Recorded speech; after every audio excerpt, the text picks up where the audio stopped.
Inventory Status Neurokognitif ISN merupakan inventory untuk menilai fungsi kognitif seseorang. ISN bukanlah alat tunggal yang mempunyai satu pengasas tertentu sahaja. Sebaliknya, ia telah dikembangkan oleh penyelidik dan pakar psikologi dari masa ke semasa. Objektif utama ujian ISN adalah untuk mengenal pasti status neurokognitif responden sama ada 1. Amat cenderung otak kiri, 2. Pertengahan otak kiri, 3. Otak pertengahan, 4. Pertengahan otak kanan atau 5. Amat cenderung otak kanan. Seperti yang dibincangkan tadi, ujian neurokognitif ini telah dikembangkan dari masa ke semasa.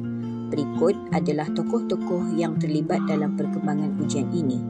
Alfred Binet, David Wechsler, Ziad Nasreddin, Marshall Falstein, Susan Falstein dan Paul McHugh.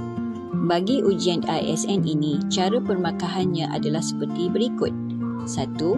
Berikan diri anda satu mata setiap kali anda menjawab A untuk soalan.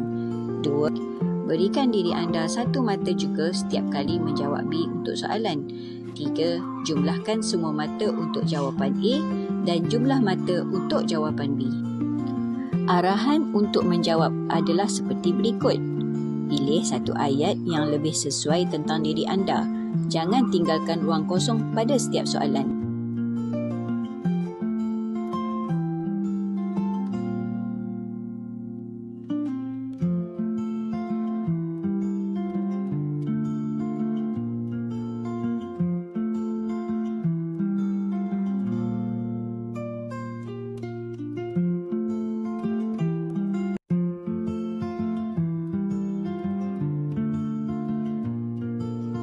Selesai menjawab, kirakan jumlah di kolom A dan kirakan jumlah di kolom B.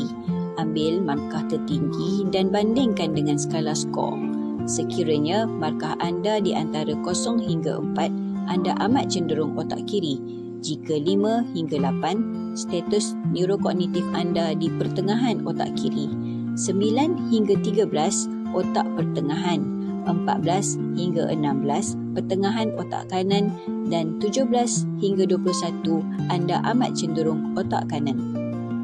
Untuk pentafsiran markah, bagi anda yang cenderung ke hemisfera kiri, anda cenderung bersifat seperti yang berikut.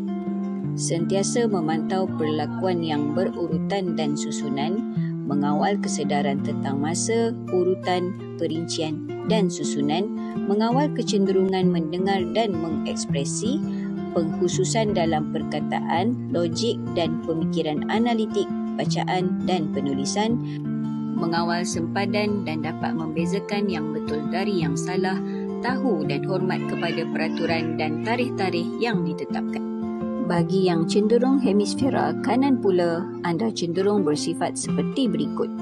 Memberi isyarat bila ada perkara baru, memaklumkan kita bila seseorang itu berbohong atau berjenaka, pengkhususan dalam memahami gambaran keseluruhan, pengkhususan dalam muzik, seni visual, visual ruang dan atau aktiviti visual motor, membantu membentuk gambaran mental, mengawal respon yang melibatkan intuisi dan emosi, membantu kita membentuk dan mengekalkan perhubungan.